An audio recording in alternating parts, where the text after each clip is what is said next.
and welcome to episode 2 of the Sound Chronicles. I hope you enjoyed the tour. Today, we are going to be going over the Behringer X32 mixing console, but the very basics of it. We are going to be going over this entire thing from a very rudimentary perspective. You're going to be learning the fundamentals that I need to teach you before we can get into any of the more fun stuff. Joining us today is Ed and Chris. Say hi to Chris. Hello, everyone. So the board seems intimidating, but especially all of the stuff everywhere, all of the moving parts, it seems weird. But let me show you the basic layout right here. Channel icon, what the channel is, what the name of the channel is, whether the channel is muted or unmuted, whether the channel is soloed, and then the fader that controls volume. This is the same for all of these. It does the same thing for all of that. And look, you've already learned like what a quarter of the board does, just right there. So if you want to turn like channels 2 and 4 up, you just do that, assuming they're unmuted. If you want to mute channel 4, you just mute channel 4. Super simple. That's what mixing is going to be like. You're just adjusting the channels that you need as you see fit. You want a little bit more bass in there, you just turn up the bass channel. Very basics. Here is the meter. If you are getting input through a channel, then this green meter will go up to however much it is. We're going to get into the select button right now, actually. The select button. You can only have one channel selected at a time. Selecting a channel is, man, I feel like there would be so many good analogies for this that I can't think of right now. Selecting a channel just tells the board, hey, I want to know a little more about this channel. And so, all of these knobs up here are basically just extra knobs that, like, are digitally changed to match the channel that you're selecting as soon as you select the channel. So you can see as I select the different channels, all of these knobs change to change with the channel I have selected. Channel 3 has an EQ that looks like this. Channel 14 has an EQ that just has the high cut turned off. But still, it remembers everything, and you can imagine the select button is just, tell me more about this channel. Another cool thing the select button does, this little meter I was talking about earlier that goes up and down with green when you're getting input, whatever channel you have selected, this meter is broadcasted here.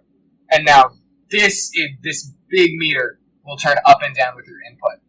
So you can get a lot more precise decibel levels. A fun thing you can do with this, if they're ever running an event that does that dumb thing where they have audience people vote by how loud their cheering is, and you have house mics set up, you can actually select the house mics to see who cheers the loudest. Like, you can objectively find who cheers the loudest, and I've done that once, and it was so fun. So, key thing to know for right now. Muting and unmuting, faders, just this concept of a channel, which is one of these little concepts, that is one channel. This board has access to 32 channels. It has 1 through 16, but it also has 17 through 32. It has a whole nother 16 of these. But Gus, where are they?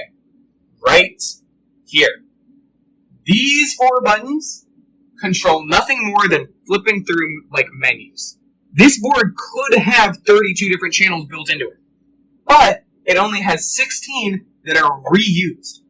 And so when you hit this button, you say, all right, now I want to look at channels 17 through 32. Here, we should do it so it's like, show them how... Oh, yeah. Just like, so if I set a bunch of wacky stuff on channels 1 through 16, and I'm like, all right, now I want to look at 17 through 32, I can do whatever I want on here, and then when I go back to 1 through 16, it remembers what I did, because it treats everything literally as if you have 16 more channels that are side by side.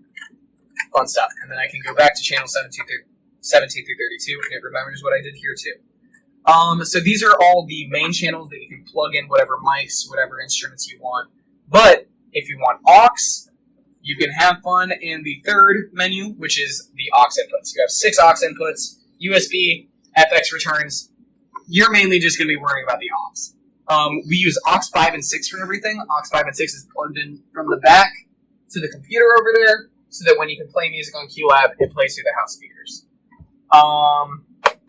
That's the aux channel. For running shows, sometimes during, for plays, we want to have 2 sound effects, completely different sound effects, play at the same time from different speakers. The only way to do that is by using 2 different aux channels. So we have aux 4 is the occasional, you could even say the auxiliary aux.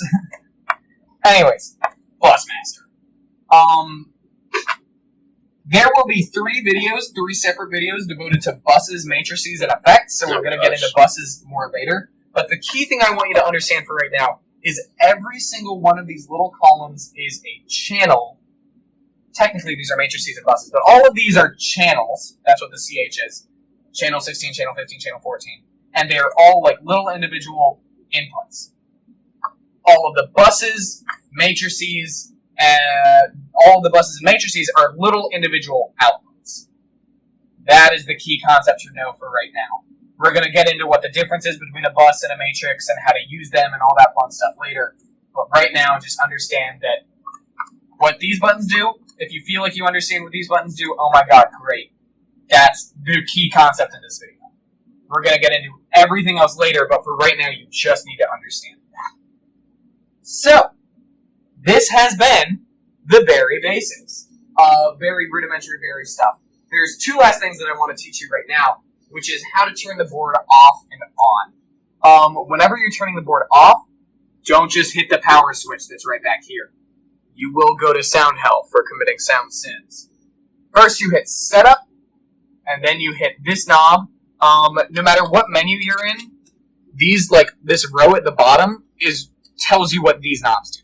These knobs do whatever it says right above them. So this knob right now controls threshold, this knob controls dynamics, this knob controls insert.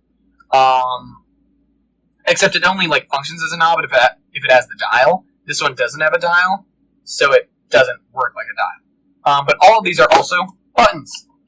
And you can click the buttons to do different things. No, I do not want to link them. If we go to setup, this bottom left knob in setup, press shut down. You can use this scroll to shift to reboot or update. Behringer X32 doesn't receive any software updates anymore, so I don't know why you would want to use that. If you ever want to do a factory reboot, sure, I would advise against it, but what you really want to do is just shut it down. So you're going to hit shut down. You can safely switch off the console now. Bam! It's off. To turn Behri on, you don't need to do any fancy stuff because it doesn't have power. You go, take your finger, and you just press the switch in the back. And then it turns on! Whoa, that's so cool. This has been the Behri Basics. Thank you for joining me on this wonderful experience, and I will catch you on the flip side.